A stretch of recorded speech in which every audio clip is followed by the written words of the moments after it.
what's going on, guys? This is Tritonal here. We thought we put together a nice, quick little tutorial here on some of the signature things that we like to do in some of our records. This one in particular is the Out My Mind Club Mix, and one of the things that we feel is super fun to do is obviously making a vocal chop, and we've heard that a lot in today's records. And this one in particular is one that we had already done within Ableton Live. But the things that we feel lack a lot in some of these vocal chops are basically sustenance, something to help it, give it width, something to give it a little bit more, juice, maybe on the bottom end and in between. And you can see here that we've added, a few layers as well. But one of the signature layers that we like to have is a layer that we've used with the synth called Element. It's by Waves. It's pretty cool. And so basically, I'm going to show you today on exactly how to give your vocal chops a little bit of width using the Element synth from Waves. All right, awesome. Well, before we actually get into shaping our accompanying sound for the vocal line, I want you to understand what exactly we're trying to do here as well. So this is the vocal line that we built in Ableton Live, and we just brought it here into our project. Have a listen here first.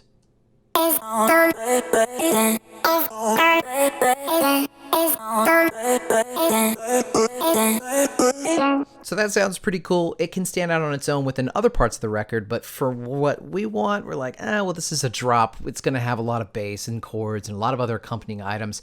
This line needs to stand out amongst the rest, so we're going to need to have some appropriate accompaniment, and that's where Element 2 does come in, because what we have here, obviously, when you open the plugin, is going to be an initiation patch, and that's obviously not what we're going to use, but we've got just a little harmonic line that we're going to design here to give it a little bit of width, a little bit of bite, without having too much overarching top end. So let's get started. Okay, firstly, I like to have a listen to what we got going here. Now, this is an initiation patch, so it's not going to sound wonderful. Yeah, I mean, obviously that's something we're going to have to tweak and fix, and that's exactly why we're here. So let's go ahead and turn off the vocal line, and let's get into Element right now. I'm going to go ahead and drag the plugin window here, and we're going to get started with our oscillators. Now, as you see, there's oscillator 1, 2, VCF, effects, LFOs, our VCA, our EQ, mod matrix, envelope, global, out. It's a great plugin. It's got all the bells and whistles that you're going to need to design something. But let's go ahead and mess with our octaves here on an oscillator 1. I know that we're not going to want to have this be too low because it feels a little grangly down there. So let's go ahead and bring that up. Very cool. And then this is our oscillator mix knob. So this is between oscillator 1 and 2. And so over at 2, I'm going to go ahead and bring this over here. And this is probably a little low as well. Yeah, let's bring that up as well. And now with our shapes here, we've got sine, sawtooth, triangle, and square. I'm going to leave this as a sawtooth, and I think I'm going to bring this square, and we're going to mess with our pulse width just a little bit to give it a little bit of shape.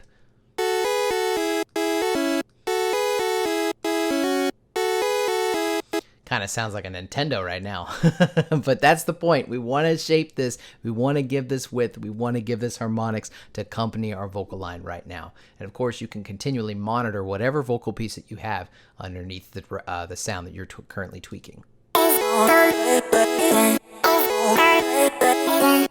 So cool. It still needs a lot of work. We have a long way to go here, but we're going to go ahead and tweak a little bit more with our oscillators. I'm going to drag this over to oscillator 1. Again, this is your oscillator mix knob, and we're going to see if we can add a little bit of noise. I like to go drastic with it and then pull back.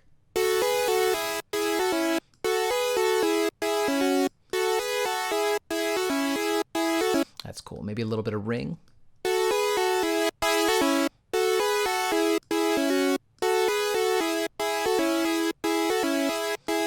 That's cool. All right, now we got plenty more to do here, so let's get over to oscillator 2 and let's have a little bit of fun. So we've got it set to 4. We've got our pulse width set to a shape of square, and we're going to go ahead and change the portamento to always. This is awesome. It's going to give us a little bit of pitch. I'm sure that many of you have experimented with your portamento knobs on many of your synthesizers. This is always one of our favorite things to do. I like to monitor as we're doing it. That's pretty cool. And I think we're going to add a little bit of unison. I think we'll do 2 voices. It's going to give us a little bit of chorus. It's going to give us a little bit of more of a spread sound. Yeah, that's pretty cool. Okay, awesome. Well, let's have a little bit more fun with our mod matrix area. This is something that we like to do in some of our signature sounds as well. We love to add a little bit of cough or pitch envelope on the sound. So I'm going to go to our drop-down menu here where it says LFO1, and I'm going to switch it to envelope 3, which is going to be here. Then our attack, decay, sustain, release. So, and then I'm going to change our destination from oscillator 2 pulse width to global pitch. And of course we have our mod amount, which we'll be able to tweak with as we play.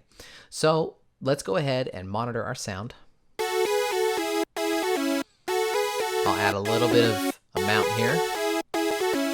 And I'm just going to slowly bring up our decay until we find a cool pitched area.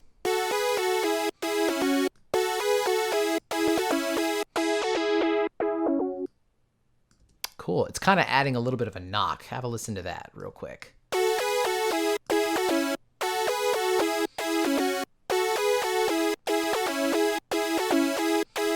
That's pretty neat. So I think we'll go ahead and leave attack, sustain, and release alone. I think we're going to be messing with our decay here as we move on with the sound. And then, of course, then we have our mod amount. So through envelope 3, global pitch, we've got it decaying just a tiny bit.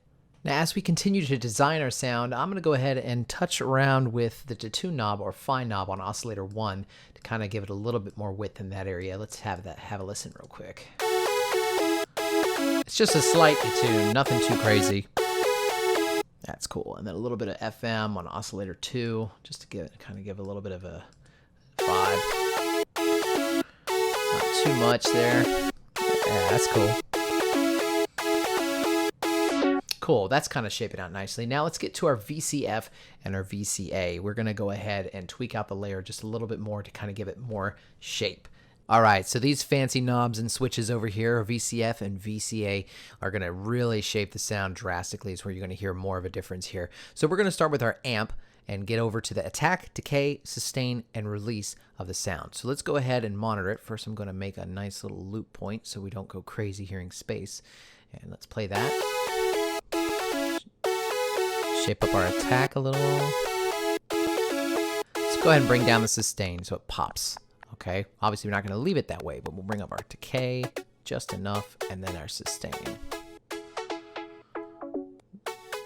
Decay a little more. Kind of want it to, yeah, there we go. Maybe a little bit more sustain. Yeah. Okay, I like that. I think that's a nice little amp shape that we have. Now let's do the VCF. Okay, so very similar to the amp, we also have our attack, decay, sustain, release, only this time we're running it through a controlled filter envelope. We also have cutoff, res, our envelope, keyboard tracking, velocity, shape, frequency modulation, and our slope if we choose to mess with through the filter. However, we're going to keep this pretty simple. We're just simply shaping the sound and basically maturing it a little bit more as we taper off the top end. So let's go ahead and monitor it. I'm going to go ahead and bring the cutoff down completely until we feel like it's just enough. I'll go ahead and bring the sustain down, bring up our decay just a little bit. We need to open up this envelope just to hear a little bit more pluck. Here we go. A little bit of res. Cool. Bring this up just a tiny bit more. There we go. Cool. And maybe we want to shape this a tiny bit. Nothing too crazy. And then control the velocities a little bit more. We don't need to have it pelting. That's cool. There we go. Excellent. Okay, now let's start to monitor our signal with what we have through our vocal line.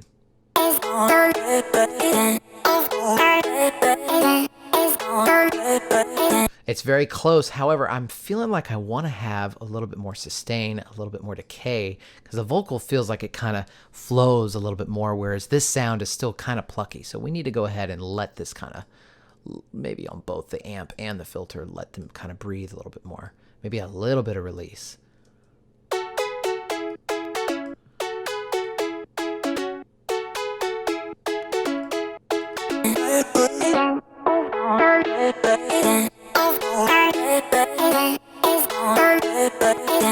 That's better. Okay, so moving on to the instant gratification center. I like to call them in plugins, are the effects units. So this is great. Element 2 does have a good effects unit. I do like it. It's got a cool distortion knob, a crusher. It's got the essentials, delay, mix, and feedback, a cool reverb unit and chorus. Now, of course, if you want to take it to the next level, you can pick a plugin of your choosing and your custom plugins over here. However, though, I'm pretty impressed. I'm honestly like, you know, okay, this is pretty good. The distortion unit, I literally made my dogs bark going crazy with it earlier, but for the sake of this sound, we don't need to go that crazy. Now, let's talk about the details. So we have our pre and our post for our distortion. Now, what this is basically, if we choose as pre, it's going to distort before it runs through our VCF, which is totally fine. I think for this case, we leave it. Post is where you want to just run that distortion unit to the grave and just, you want to hear the fuzz. You want to hear it go crazy after it's run through the VCF. So today we'll choose pre, and then we'll monitor our sound through that. Obviously we have a crusher, which has, it's going to basically add some bit crushing. There's two different algorithms, A and B. And then of course, we can add a little delay, a little feedback, reverb, and chorus. Let's go ahead and mess with that now. I'm going to go ahead and turn off our vocal line and just play this. Start distortion. Here's with it post. So you can hear the fuzz. There's pre. Kind of giving it some girth. Let's see. It's too fuzzy. Let's go to a different model. That's cool. Maybe a little less. Cool. Left 1/8 delay. That might be cool.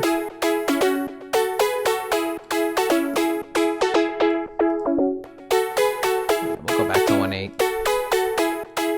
Maybe a tiny bit of reverb.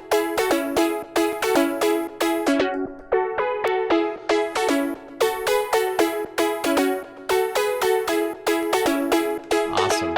Let's go ahead and monitor that with our vocal line.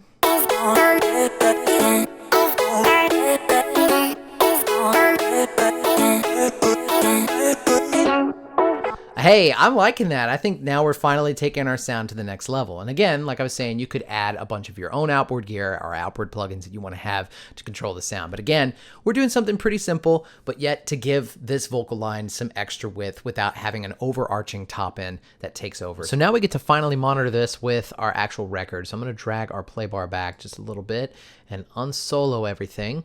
We've got our element 2 here and our vocal line here, and we'll just properly mix this as we go. And let's have a listen. When you're in my heart, I'm on my mind. Bring it way loud.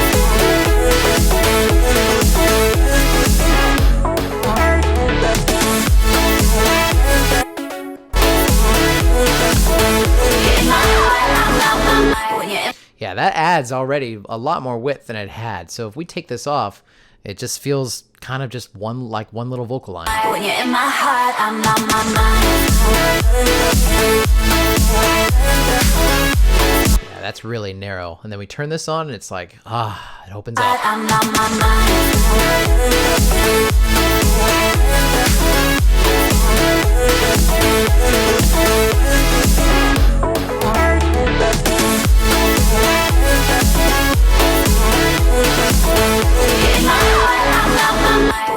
And there you go. Element 2 being one of our source tools to use for widening out some of our vocal chops and stuff. I think it's great. You can also stem it out, do crazy things with it, make the layers however you want to do it. This in particular worked really well for where we had with this record.